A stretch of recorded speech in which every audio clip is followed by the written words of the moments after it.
il y a un impact politique sur le Maghreb. Maintenant, après cette guerre, l'Algérie qui, on va dire, appartient au front du refus, qui refuse la normalisation avec Israël, naturellement, elle est en train de suivre de près ce conflit. Parce que l'effondrement du régime iranien permettra à Israël de se débarrasser définitivement de ses adversaires dans la région. Dans le monde musulman, il faut dire la vérité, il n'y a que 2 pays qui disent non à Israël, qui disent non ouvertement à Israël, qui criminalisent ouvertement Israël, qui diabolisent ouvertement Israël. C'est l'Iran et l'Algérie. On ne va pas parler du Yémen et du Houthi, c'est un pays divisé, la guerre civile, quasi inexistant, etc. Le Soudan, il est quasi inexistant. Mais les 2 pays du monde musulman qui disent non à Israël et qui disent non, qui refusent la normalisation et qui utilisent même la lutte contre Israël ou comment dirais-je, qui font de leur politique anti-israélienne, de leur soutien à la cause sacrée palestinienne comme un élément fondamental de leur politique interne et de leur légitimité nationale, après l'Iran, c'est l'Algérie. La disparition du régime iranien, si elle se produit, et encore une fois, elle n'est pas certaine, ce n'est pas acté que le régime iranien pourrait s'effondrer. Mais s'il s'effondre, le front du refus, il restera que l'Algérie. Donc l'Algérie va devoir s'expliquer et va devoir essayer de gérer un nouvel ordre mondial où elle sera dans le monde musulman le seul pays qui est anti-israélien ouvertement. De l'autre côté, le Maroc, si le régime iranien chute, le Maroc va se frotter les mains, puisque le Maroc, il est allié avec Israël, c'est un allié militaire, il fait partie des accords d'Abraham, il fait partie d'un axe stratégique qui regroupe Israël avec les Émirats arabes unis, le Bahreïn, etc., qui forment un bloc autour d'Israël, qui sont des pays très anti-iraniens. Et le Maroc est l'un des pays les plus fervents défenseurs d'une normalisation des relations diplomatiques, voire d'un partenariat stratégique avec Israël. Si Israël gagne, le Maroc va bomber le torse, il va afficher des ambitions importantes, il va se sentir renforcé dans ses choix politiques et dans ses orientations politiques. Sauf que c'est le contraire qui se produit. Si c'est Israël qui perd la guerre, et c'est très peu probable que l'Israël perde la guerre, dans le sens où Israël a le parapluie américain. Il ne faut pas s'attendre à ce que les Iraniens peuvent causer beaucoup de dégâts en Iran, les Iraniens plutôt peuvent causer beaucoup de dégâts en Israël, ils peuvent vraiment détruire pas mal de cibles, provoquer quelques dizaines de morts, mais les Iraniens n'ont pas les moyens, par exemple, de tuer Netanyahu.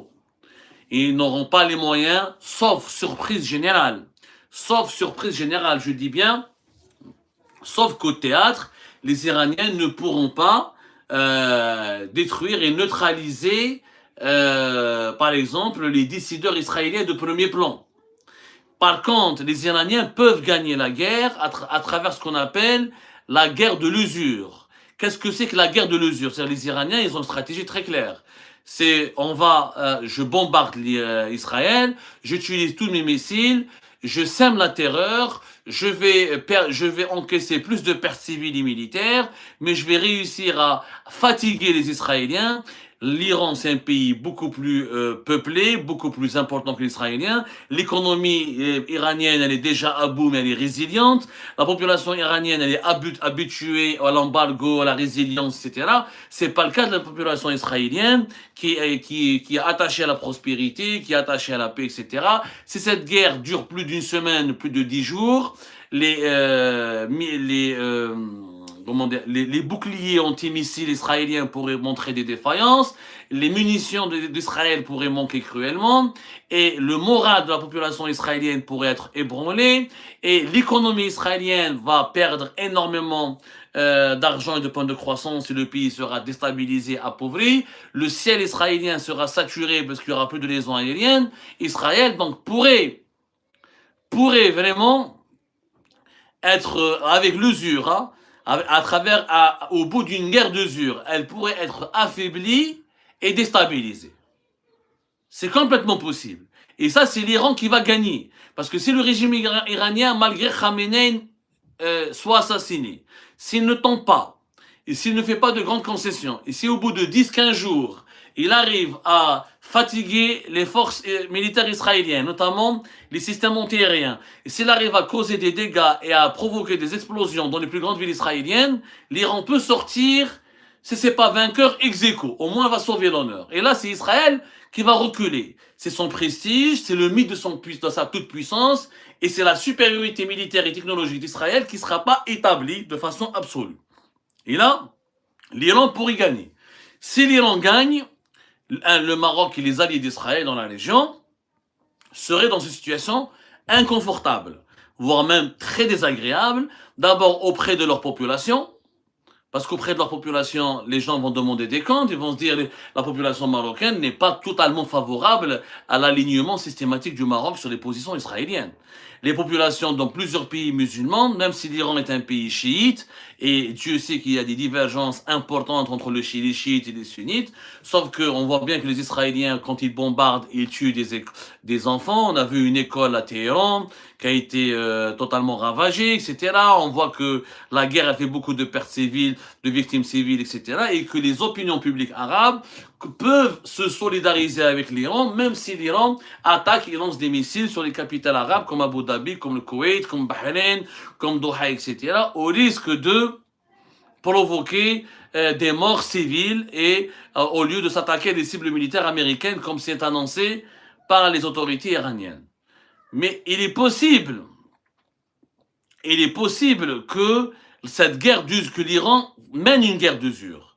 C'est-à-dire, je résiste, le régime ne tombe pas, la population ne se révolte pas contre le régime, l'armée iranienne, elle perd beaucoup, elle essuie beaucoup de pertes, mais elle a une capacité de riposte. La riposte, elle est toujours là.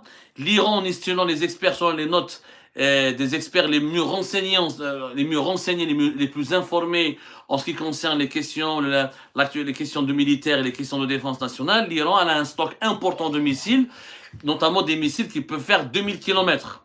Et donc, ils peuvent atteindre tout le territoire israélien. Tout le territoire israélien. Donc, il est complètement possible que l'Iran résiste très longtemps, et si elle résiste très longtemps, elle va épuiser Israël, et elle va épuiser l'économie israélienne, et puis les États-Unis d'Amérique ne feront pas d'intervention militaire. Il n'y aura pas d'intervention militaire terrestre. C'est de cela dont je parlais hier. Il n'y aura pas d'intervention militaire terrestre. Les Américains ne vont pas envoyer des soldats pour occuper le sol iranien. Et là, je peux parier avec vous tout ce que vous voulez. Donc l'Iran a une chance de gagner si elle résiste, si le régime iranien résiste. Maintenant, le régime iranien est un régime opaque. On n'a pas une idée précise sur sa capacité de résistance. Est-ce qu'il peut résister au bout de 15 jours après la mort de Khamenei?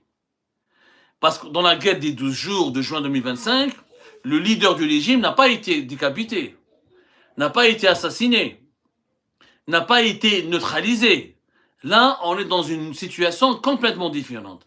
Il y a plusieurs scénarios, il y a plusieurs scénarios qui peuvent se dessiner sous nos yeux, et tous les scénarios auront un impact direct sur le Maghreb. L'impact le plus dangereux reste l'impact économique. Alors, si l'Iran bloque, comme elle le dit, le détroit d'Ormuz, qui est le détroit entre le sultanat d'Oman et l'Iran, par lequel passe 20% du pétrole mondial, et par lequel passe 10% du gaz mondial, notamment le gaz qatari, le GNL, qui permet à l'Union, qui fournit du gaz à l'Union européenne, à pas mal de pays de l'Asie du Sud-Est. On va assister à une augmentation du prix du baril du pétrole et à une augmentation du prix du gaz. On a vu déjà le baril du pétrole est déjà à 72 $. Pour le moment, l'effet de cette première journée de la guerre, il est très limité. Pour une raison simple, on peut parler d'un emballement des prix du baril du pétrole quand ça dépasse les 80 $. Les dirigeants algériens pensent qu'ils pourront se frotter les mains. Et les Algériens pensent qu'avec un prix du baril du pétrole qui explose, on peut gagner beaucoup de revenus en devises et on peut vivre le même scénario qu'on a vécu à l'époque de l'Ukraine, lors de la guerre de l'Ukraine. Sauf que, je rappelle que quand le prix du baril du pétrole explose et augmente, comme lorsque le prix du gaz explose et augmente, je rappelle, il y a déjà l'inflation importée. Ça veut dire que tout ce que nous allons importer depuis l'étranger va augmenter. Les prix du blé vont augmenter, les prix des équipements industriels vont augmenter, les prix du textile vont augmenter, les prix des matières premières agricoles, les prix des matières premières agricoles vont augmenter, tous les prix des produits importés vont augmenter. Et nous allons subir une inflation comme nous l'avons vécu lors de la guerre en Ukraine, lors de la première année de la guerre en Ukraine en 2022 et la deuxième année en 2023, une inflation en Algérie entre 9 et 10%. Et concernant les produits agricoles, par exemple, qui dépendent des matières premières agricoles importées, on peut avoir une inflation de 24 à 25%. Donc c'est pas forcément une bonne nouvelle. Il faut arrêter de croire qu'en Algérie, un prix de baril très fort est forcément une bonne nouvelle. Ce n'est pas forcément une bonne nouvelle. Pas du tout. Alors là, pas du tout. C'est une bonne nouvelle quand l'Algérie, si en profiter, elle réalise des investissements importants et elle maîtrise sa facture des importations. Or, aujourd'hui, on n'est pas un pays de 30 millions d'habitants. Au début des années 2000, l'Algérie elle a beaucoup profité de l'augmentation des prix du baril du pétrole et du gaz parce qu'on n'était pas une population nombreuse. Aujourd'hui, on est presque 50 millions d'habitants. On n'est pas 30 millions d'habitants ou 35 millions d'habitants comme au début des années 2000. On est 48 millions d'habitants, presque 50 millions d'habitants, avec une production nationale très faible. Donc il y aura une inflation importée qui sera galopante. Ne croyez pas, ne faites pas l'erreur de croire qu'un baril de pétrole élevé, que le prix d'un baril de pétrole élevé fera les affaires de l'Algérie. Ce n'est pas du tout le cas. L'Algérie, par le passé, elle en a profité parce qu'elle a eu des réserves de change, elle a eu des importations plus ou moins régulées parce que la population n'était pas, mais à partir n'était pas aussi nombreuse qu'aujourd'hui. Mais depuis 2014, depuis le boom démographique 2013-2014, qui a coïncidé avec la première chute du prix, avec la crise des prix du pétrole de 2014-2016, on n'a plus le contrôle sur nos importations parce qu'on a une population avec une consommation intérieure très importante. Très importante. Et je rappelle que l'Algérie, elle ne risque pas de profiter beaucoup d'un prix de baril de pétrole très élevé, puisque nous avons comment on appelle ça? Nous avons une capacité d'exportation qui est faible. On n'exporte pas beaucoup. On exporte dans les 400-500 000 barils par jour. C'est très peu.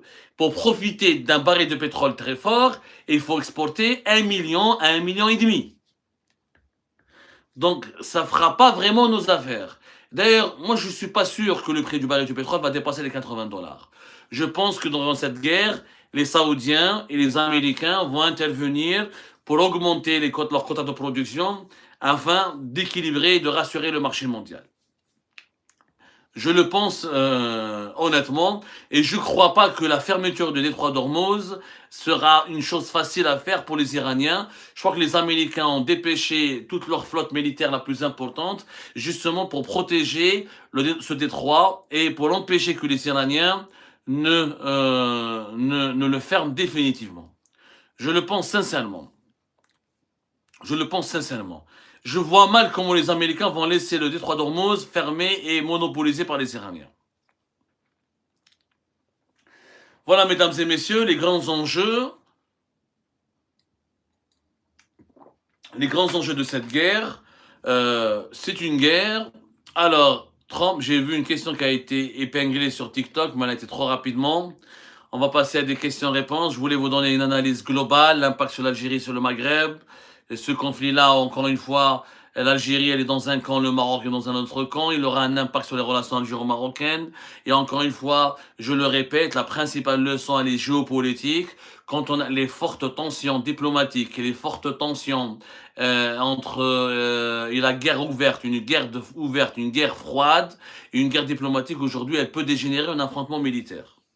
C'est la première leçon que l'on peut tirer du problème entre Israël et l'Iran. Quand on a une véritable guerre aussi froide, aussi tendue, etc., il faut absolument trouver des solutions à travers le compromis et le dialogue. Quand il n'y a pas de négociation, quand la diplomatie échoue à régler les problèmes, les armes peuvent parler très rapidement aujourd'hui. C'est fini ce monde où les guerres froides restaient que froides, où elles restaient limitées avec une ligne rouge, elles ne dépassaient pas une ligne rouge, elles n'allaient pas vers l'affrontement militaire. Aujourd'hui, les guerres froides et les fortes tensions diplomatiques peuvent provoquer un affrontement militaire. Et c'est le plus grand danger, la plus grande leçon que l'on doit tirer, parce que c'est le danger qui va guetter le Maghreb. Il y aura des conséquences économiques importantes, avec éventuellement un emballement des prix énergétiques, et une inflation mondiale qui peut être provoquée par cette guerre, et un nouvel ordre international qui va se dessiner, parce qu'éventuellement la chute du régime iranien, elle va bousculer le monde musulman, et le front du refus, le pseudo-front du refus, ou le fameux front du refus qui existait jusque-là, et en perdant l'Iran, il n'y aura que l'Algérie, ça va vraiment s'effondrer. Comment on va réagir maintenant si Israël gagne cette guerre? Elle va imposer une supériorité militaire et technologique, une domination politique très effrayante, très effrayante. Avec le parapluie américain, bien sûr, Israël va peut-être être le seul pays qui a gagné toutes ces guerres durant ce dernier siècle. Même si on peut dire que la guerre du sud du Liban a été beaucoup plus une défaite pour elle, parce qu'elle s'est retirée du sud du Liban, mais force est de constater qu'elle a gagné pratiquement toutes les guerres. Et si Israël gagne encore cette guerre, elle va imposer, mais vraiment, une domination effrayante. Une domination effrayante. Et là, l'Algérie devra vraiment se poser des questions. Est-ce qu'on peut continuer à mener cette politique anti-israélienne? Est-ce qu'on peut résister tout seul? Est-ce qu'on ne doit pas faire revoir notre politique extérieure? Est-ce qu'on ne pourra pas peut-être trouver un compromis? Comment l'Algérie va se repositionner dans ce nouveau monde? Ça, c'est l'Iran s'effondre. C'est le régime iranien s'effondre. C'est un cas de figure, encore une fois, qui n'est pas encore à l'ordre du jour. Il n'est pas encore d'actualité. Même si Khamenei est officiellement annoncé et mort, le régime iranien peut encore survivre. D'ailleurs, on ne sait pas qui pourrait le remplacer, au cas où sa mort est annoncée officiellement. Ensuite, il faut savoir comment son remplaçant va réagir ou va interagir avec les États-Unis d'Amérique et Israël pour trouver un accord de paix. Le patron sur TikTok, il nous dit, Abdou, pourquoi l'Algérie ne condamne pas les attaques iraniennes sur le monde arabe? Bon, c'est une bonne question. Condamner ces attaques-là serait peut-être interprété comme étant aussi une caution accordée à l'agression israélienne contre l'Iran. Parce qu'il ne faut pas oublier que c'est Israël et les États-Unis qui ont agressé les premiers. Il ne faut pas inverser les rôles. Les Iraniens officiellement affirment attaquer des pays qui abritent des bases militaires américaines et affirment qu'ils attaquent les bases militaires américaines. Sauf qu'on le voit effectivement que ces attaques iraniennes ne touchent pas les bases militaires. Elles touchent autre chose. Elles touchent des cibles civiles comme un hôtel par exemple à Dubaï. C'est très difficile de se positionner dans cette affaire, franchement. Moi, j'aurais été au pouvoir en Algérie, j'aurais dénoncé les deux. J'aurais dénoncé l'agression israélienne et j'aurais dénoncé les attaques contre les pays arabes. J'aurais dénoncé les deux, comme ça j'aurais une position neutre. Parce que les Iraniens, ils ont le droit de se défendre, ils ont complètement le droit de se défendre, mais c'est pas en attaquant un hôtel à Dubaï qu'ils vont se défendre. J'ai l'impression qu'on répète les mêmes. Pourquoi je pense que l'Iran est beaucoup plus proche de la défaite que de la victoire?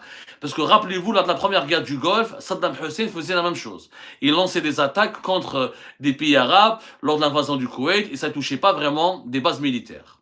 Ahmed, tu penses que la relation entre l'Arabie Saoudite et les Émirats vont connaître un réchauffement? Absolument. Absolument. Les Émirats arabes unis et l'Arabie saoudite vont enterrer leurs divergences et vont s'unir. Il faut vraiment, il n'y a qu'en Algérie où on a exagéré le poids des divisions et des tensions entre Abu Dhabi et Riyad.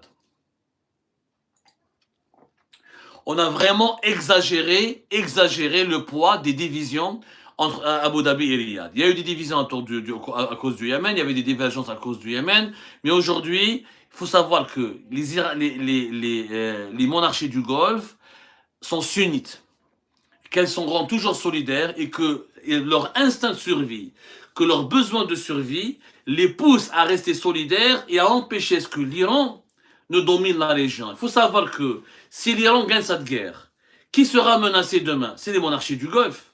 On le vient voir parce que les monarchies du Golfe, elles ont beau être riches, prospères, elles ont de l'argent, du tourisme, des affaires, des villes modernes, mais elles ne peuvent pas se protéger. On voit bien que le Bahreïn, le Qatar, les Émirats, si les Iraniens veulent les attaquer ou les envahir, ça va se faire très rapidement. Et si l'Iran gagne la guerre ou résiste, le régime iranien va avoir une influence très importante. Sur la péninsule arabique, il y a beaucoup de chiites.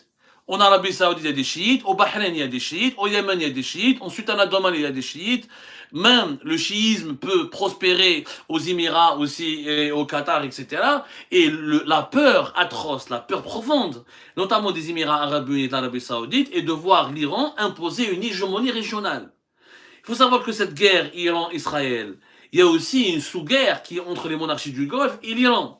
Et malgré l'accord de paix entre l'Arabie Saoudite et l'Iran en mars 2023, sous l'égide et sous le parrainage de la Chine, c'est un accord de paix qui peut ne pas tenir. Parce que les Saoudiens n'accepteront jamais que les Iraniens imposent leur supériorité. Ça va rendre un équilibre de force. Un régime iranien trop fort, c'est un régime qui peut menacer les monarchies du Golfe, qui peut booster et encourager les révoltes chiites dans toutes les monarchies du Golfe, et qui peut renverser les monarchies du Golfe. Donc les Saoudiens et les Émiratis ne peuvent que se réconcilier et enterrer, ne peuvent que se mettre... ils sont sur le même front parce qu'ils sont dans la même marmite. Ils sont exactement dans le même... Ils sont tous les deux confrontés aux mêmes risques et aux mêmes menaces. Je vois que vous êtes très nombreux aujourd'hui, la guerre vous inquiète. J'ai essayé d'être le plus pédagogue possible. J'ai essayé d'être le plus expliqué. Alors sur YouTube, Ahmeda, Paris nous dit l'Iran qui gagne devant les USA et les Israéliens, je rêve. Alors, je dis pas contre l'Iran, le scénario où l'Iran gagne, ça veut pas dire que les Iraniens vont faire couler des porte-avions américains, ou faire couler ou assassiner ou neutraliser Netanyahou, ou détruire le siège du Mossad, ou détruire le siège de l'armée, ou détruire toutes les batteries antiaériennes israéliennes, etc., ou le dôme de fer, non. L'Iran, sa victoire, le régime iranien va gagner s'il ne s'effondre pas. Si après la mort de Khamenei, après la destruction de pas mal de cibles militaires et d'installations militaires, et après la mort de plusieurs de ses chefs militaires, et le régime iranien tient debout et arrive à riposter, pour l'Iran, c'est une victoire. Parce que là, c'est David contre Goliath. Attendez, les rapports de force ne sont pas du tout équitables.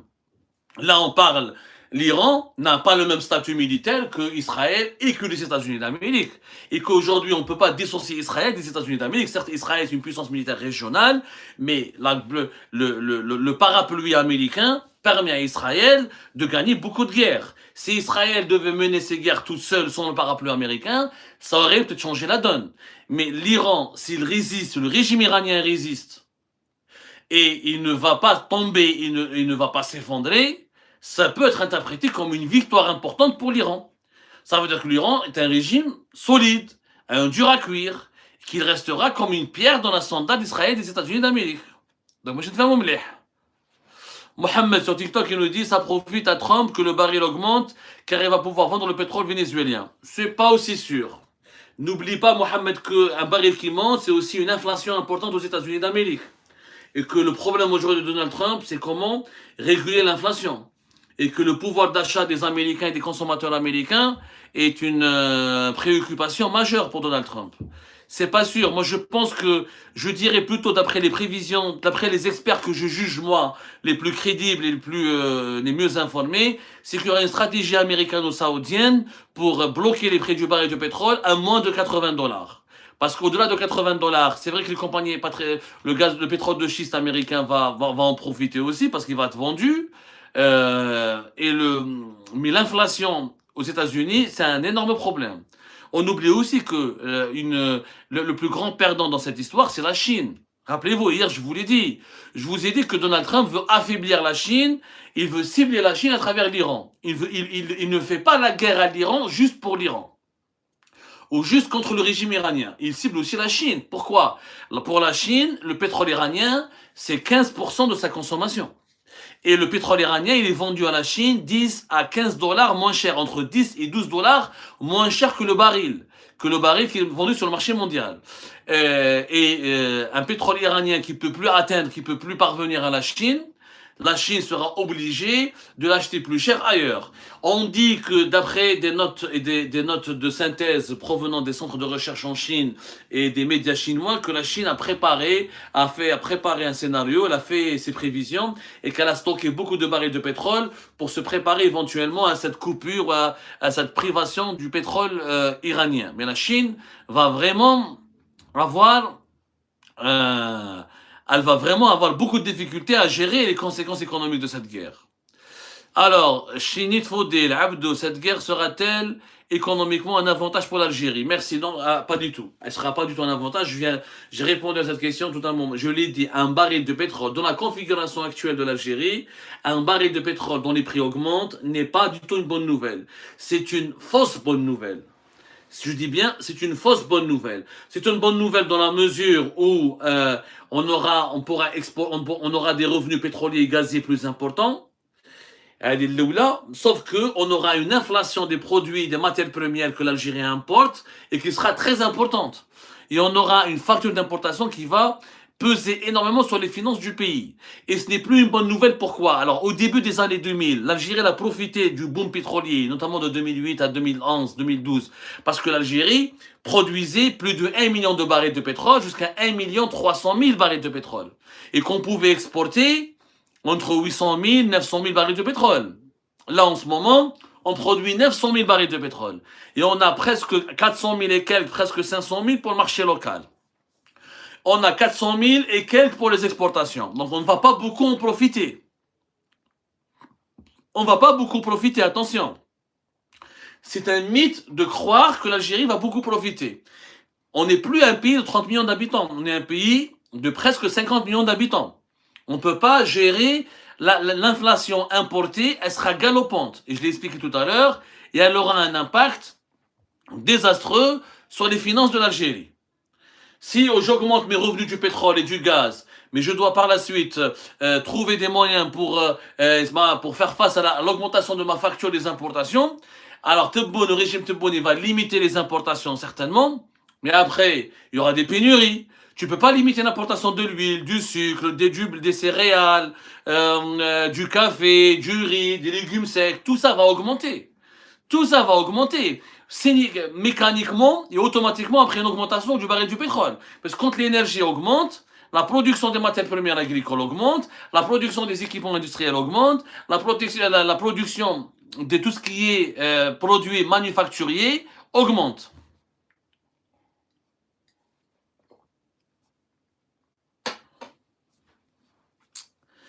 Allez, on rajoute 10 minutes encore et on termine ce live, comme ça à minuit.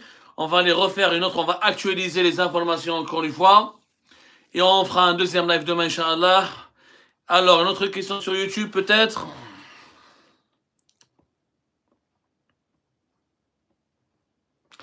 Merci pour les cadeaux. Merci pour les cadeaux sur TikTok.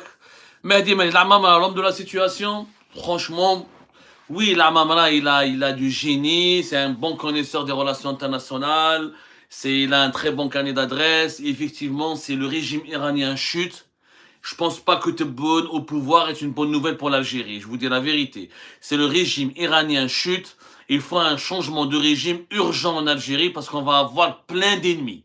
Plein d'ennemis. Le rival marocain, le régime marocain, il va en profiter pour essayer de rentabiliser au maximum son placement et son investissement sur Israël si Israël gagne cette guerre contre l'Iran. Et l'Algérie va se retrouver avec le discours très musclé d'Abdelmajid Tebboune contre Israël et l'instrumentalisation de la politique anti-israélienne pour des considérations politiques internes.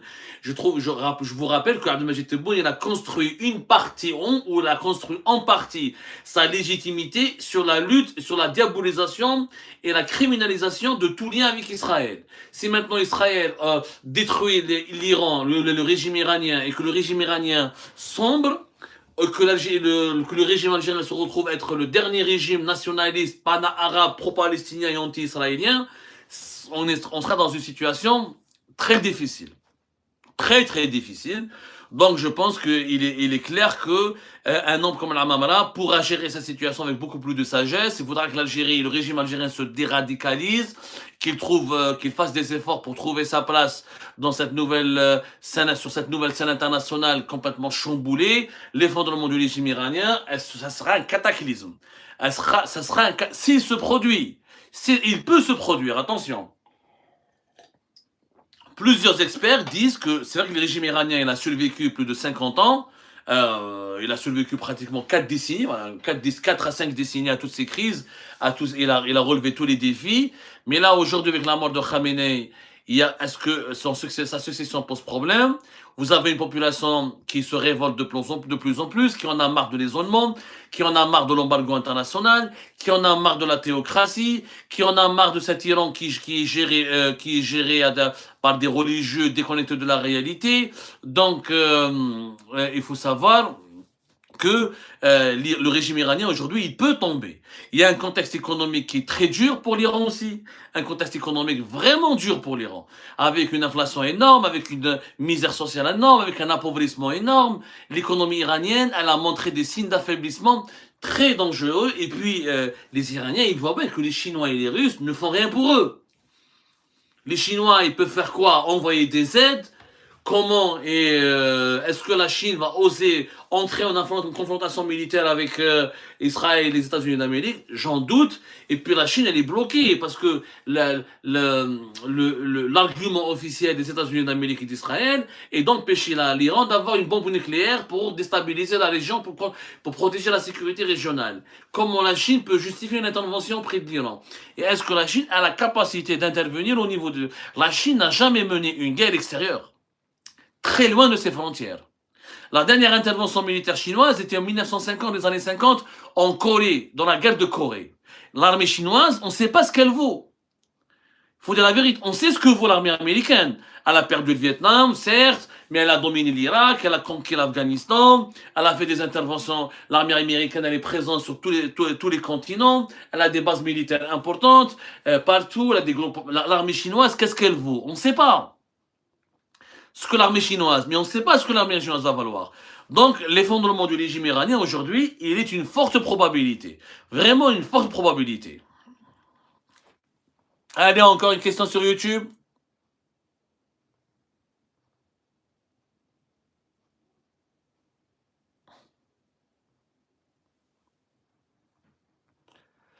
Allez.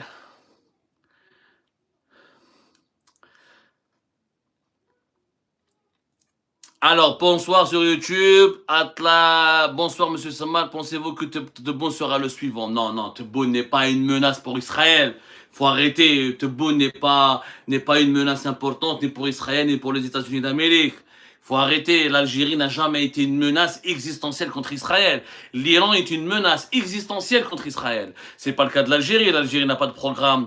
D'abord, elle est très loin d'Israël géographiquement. L'Algérie n'a pas de programme d'enrichissement de l'uranium, n'a pas un programme pour fabriquer la bombe nucléaire. L'Algérie n'a pas de technologie militaire importante. Elle ne fabrique pas des drones iraniens comme les drones iraniens, des drones sophistiqués comme les drones iraniens. Elle ne fabrique pas des missiles qui font 2000 km comme les missiles iraniens.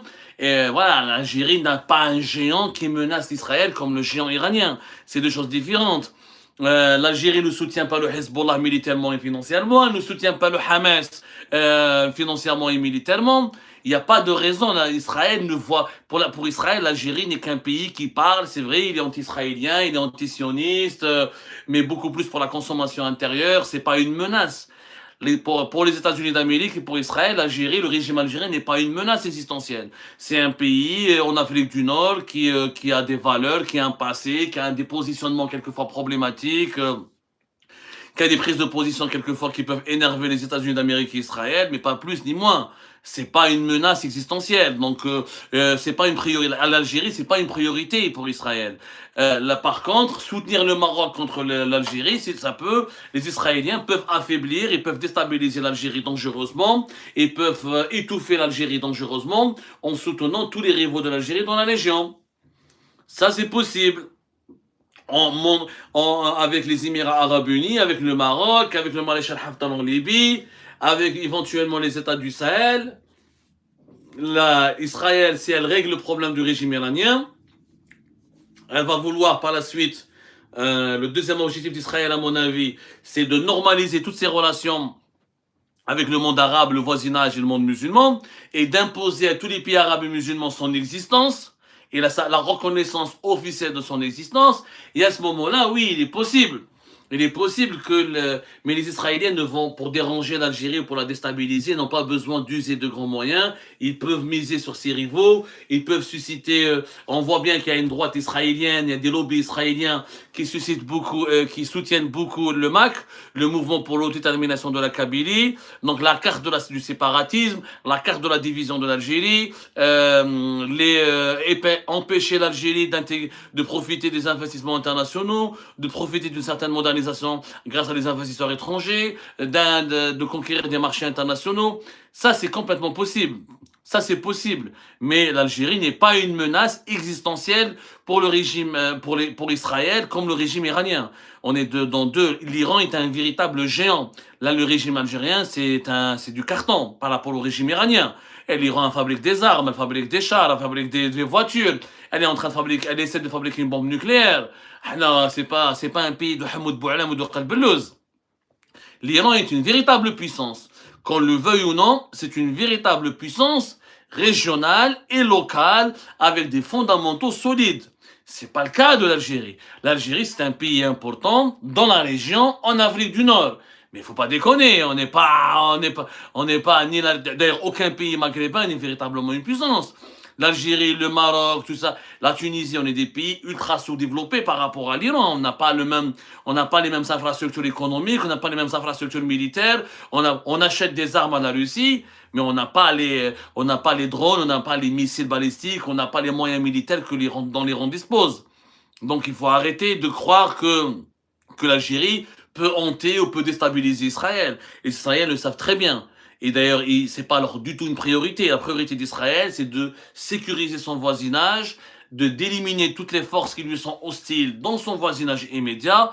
Maintenant, sur Axe qui va être dans le nouvel ordre mondial qui va être le dessiné, quelle est la place de l'Algérie? Alors là, ça va être très compliqué de trouver des réponses. Est-ce que l'Algérie va pouvoir s'adapter à un nouvel ordre mondial où le régime iranien se serait effondré, où Israël impose une supériorité militaire et technologique et donc une forte domination politique? Ça va être un problème. Vraiment, ça va être ça va être problématique. Je pense qu'il nous faut un autre président que Tebboune pour adopter un autre langage, beaucoup moins radical. Il nous faut quelqu'un comme Bouteflika, quelqu'un qui est sage, qui est pragmatique, qui saura défendre les intérêts suprêmes de l'Algérie, qui saura défendre sa sécurité nationale faisant de bons choix qui peuvent nous garantir la paix à nos frontières et la sécurité à nos frontières, tout en respectant l'impératif de développement. Voilà, mesdames et messieurs, je pense que nous vous avons été utiles. On va pas beaucoup s'attarder aujourd'hui. On va suivre ce qui va se passer autour de ce conflit. Et on vous donnera rendez-vous, Inch'Allah, demain pour d'autres explications, d'autres éclairages, d'autres décryptages et d'autres analyses. On va suivre encore l'actualité qui évolue, on ne sait pas, on attendra. Alors, ce qu'il faut absolument suivre maintenant, c'est la confirmation officielle de la mort de Khamenei. La mort de Khamenei, encore une fois, est pour moi une étape importante dans ce qui pourrait être aujourd'hui une préfiguration pour la chute du régime iranien. Et je pense que cette guerre va durer au moins une dizaine de jours, d'ici la fin du mois du Ramadan, et ce sera un grand test pour Israël et les États-Unis d'Amérique et pour l'Iran. On verra ce que la Chine pourra faire pour l'Iran. On verra enfin la solidité du régime iranien. Et encore une fois, surveiller de près ces événements parce que nous sommes à l'aube d'un nouvel ordre régional et international et face auquel l'Algérie doit s'habituer, doit s'adapter. Elle doit relever le défi de trouver une nouvelle place parce que le monde est en train de muter, est en train de changer dangereusement.